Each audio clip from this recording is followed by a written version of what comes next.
bahwa yang dimaksud kebaikan dunia itu apa? Kebaikan dunia adalah al-ilmu wal ibadah. Kebaikan dunia itu adalah ilmu dan ibadah.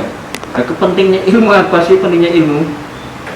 Ilmu itu Rasulullah sampai menyabdakan man arada dunya fa'alaihi bil ilmi wa man arada al-akhirah fa'alaihi bil ilmi wa man aradahuma fa'alaihi bil ilmi.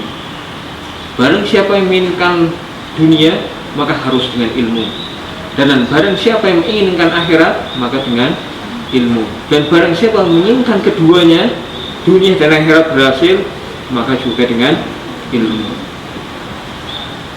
Bahkan ini hasil penelitian ini yang terjadi akhir-akhir ini kan sering terjadi ekstremisme, perilaku intoleran, bahkan sampai terjadinya terorisme. Rata-rata perbuatan-perbuatan yang dilakukan oleh orang-orang ini disebabkan karena kurangnya pengetahuan mereka terhadap ilmu pengetahuan, terutama terhadap pengetahuan agama Islam. ISIS,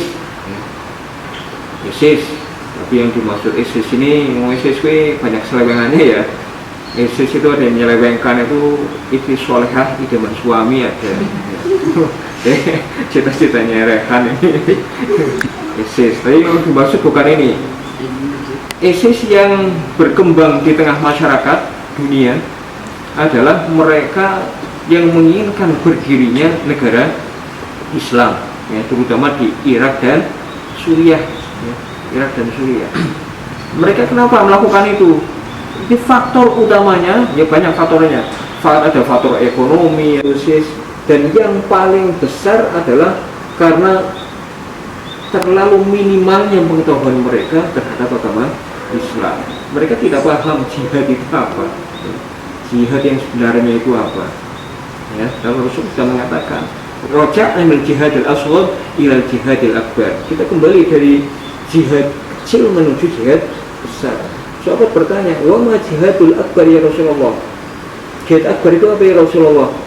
Jihad akbar adalah jihadun nafs. Dengan sangat bersyukur sekali ya, mau menjadi santri ya. Jadi santri untuk mempelajari agama Islam. Ini saya harapkan panjenengan belajar agama Islam itu harus secara tahqiq. Jangan belajar Islam itu hafal Quran rampung selesai, jangan. Belajar Quran ini di sini adalah di Mangku Malang ini, kalian belajar bukan hanya belajar ngapalkan Quran saja, tapi panjenengan juga belajar bahasa Arab dan bahasa Inggris. Karena apa? Karena ini ya, kalau bahasa Inggris kan bahasa internasional. Bahasa Arab karena yang kita pelajari adalah kitab berbahasa Arab, Al-Quran, hadis, maka wajib hukumnya kita harus paham bahasa Arab. Ya, jadi tidak mudah disesatkan, ya, diselewengkan. Pemahaman yang sebenarnya Al-Quran itu seperti apa? Yang sesuai dengan tujuan syariat, sesuai dengan maqasidus syariat. Maka ini kita nanti belajarnya bukan hanya ini bahasa Arab harian untuk ngomong, termasuk kitab kuning, usul fikih, ulumul hadis, ulumul tafsir. Insyaallah nanti panjenengan akan mempelajari. Jadi tidak gampang menyalahkan orang lain, tidak gampang mengkafirkan orang lain. Orang alim itu pemikirannya akan selalu berpikir moderat, ya. Pikirannya akan moderat, perilakunya akan moderat, dan apa yang dilakukan pasti akan selalu dipertimbangkan untung ruginya, apakah ini merugikan orang lain atau tidak. Contoh ini yang banyak terjadi, yang namanya orang perbuatan tidak baik itu sudah ada sejak zaman Nabi Adam. Yakin ya? Sejak zaman Nabi Adam orang tidak baik itu sudah ada.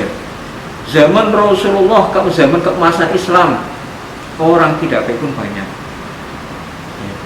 Jadi dulu zaman Rasul itu ada seorang sahabat Rasul itu bernama Nuaiman.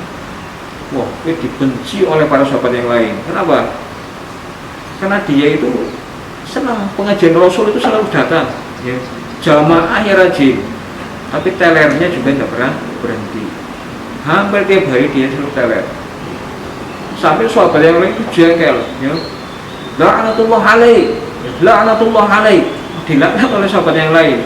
Kata Rasul, la tal'anuhu fa innahu yuhibbullaha wa rasulah. Kamu jangan melaknat dia. Nu'aiman itu masih cinta dengan Allah dan cinta Rasulnya.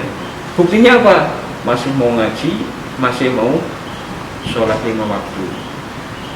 Nah, ini kalau kita melihat seperti ini kan ya, itu Islam itu sebenarnya murah sekali. Jangan disingkirkan. Teman-teman kita, saudara-saudara kita, tetangga kita, barangkali di rumah masih ada yang suka minum minuman keras, jangan kita jauhi. Ya, jangan kita jauhi. Nah, kalau panjenengan yang santri ini menjauhi mereka, siapa yang akan mendakwahi mereka? Oh, ketemu nih lagi-lagi dengan orang sama-sama mabuk, ya, tidak ada. Sekali-kali ketemu dengan Fadil, gitu ya. Nanti kan akan dijerami oleh Fadil. Jelas. Ini perlunya praktek dalam bertakwa. Ya, jadi udah ngerti ini, jelas. Apalagi dengan sesama muslim ya, sama muslim, si aku muslim, sholatnya rajin, sholatnya rajin pun kalau dia adalah seorang muslim, tetap mereka harus kita dekati, harus kita sampaikan dakwah kita kepada mereka agar yang tadinya tersesat menjadi tidak tersesat lagi, kembali ke ajaran Allah Subhanahu wa Ta'ala. Semua ini, maka selama di pondok ini, selama di asrama ini, panjenengan harus betul-betul belajar yang serius, ya, belajar yang serius, harus taktik belajar. Apalagi kok masalah-masalah furu'iyah, masalah kunut, gara-gara nggak kunut ini, wah aku nggak mau ini, makmum ini orang nggak kunut orangnya ini. Atau sebaliknya, wah aku nggak mau makmum ini dengan imam ini, dia kunut, saya nggak suka kunut. Tetap sholat jamaah itu jauh lebih penting daripada memperselisihkan kunut dan tidak kunut. Oh, yang namanya kunut, yang namanya imam itu, innama ju'ilal imam liyutamma bihi. Imam itu kita jadikan yang harus kita ikuti.